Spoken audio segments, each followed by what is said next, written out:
That's above the $3 in Virginia for the first time since 2014. There's a gas station in California well over $7. With that, we bring in Bob Cusack, editor-in-chief of The Hill, our sister company. Bob, great to see you as always. Does Biden help or hurt in Virginia right now? I think overall right now, Leland, I think he's hurting McAuliffe, and that's why McAuliffe, who's been around politics for a long time, is distancing himself from the president. He wasn't doing that around July 4th. If the election had been held around July 4th, McAuliffe wins by double digits, no doubt. But since then, it's been a rough summer and early fall for the president. They have all these problems. Biden says they're going to solve them. Inflation, gas prices, inability to get legislation done. He just hasn't had a big win. He needs one soon, and there's not one on the horizon because, you know, they had this deadline of trying to get these bills done by the infrastructure bill and the social spending bill by Halloween. Just no chance that's happening. So this is going to be a very close race, and as you said, Youngkin has the momentum. Yeah, you make a great point in that Biden needs and the Democrats need a big win. Even Terry McAuliffe said Democrats in Congress have got to get their act together and get at least something passed, and that would help me if it happens before November 2nd and hurt me if it doesn't happen until November 2nd. That brings us to what's happening on Capitol Hill of this continued debate among Democrats, this infighting. You're listening to sort of the vitriol by Democrats against Kyrsten Sinema and to a lesser extent against Joe Manchin.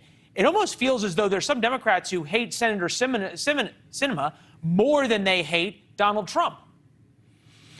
Yeah, I mean, Sinema is up for re-election in 2024, and there's already a lot of speculation about a primary challenge, and whoever that challenge is could be Congressman Gallego, would raise a lot of money from the left. There is a lot of frustration with Sinema. Manchin is media-friendly, so he explains his rationale. Sinema does not. She's not the usual senator. She's not very clubby, and she certainly is putting down parameters of what she wants after really not saying what she wants for a long time.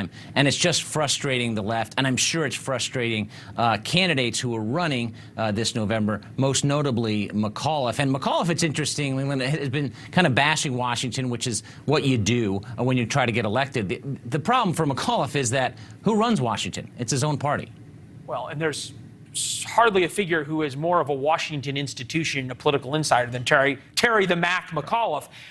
We think about what's happening. My dad used to always say about business, nothing gets colder faster than a hot deal. Is that what has happened right now in Virginia? And sorry, pardon me, is that what happened on Capitol Hill to bipartisan infrastructure and Build Back Better?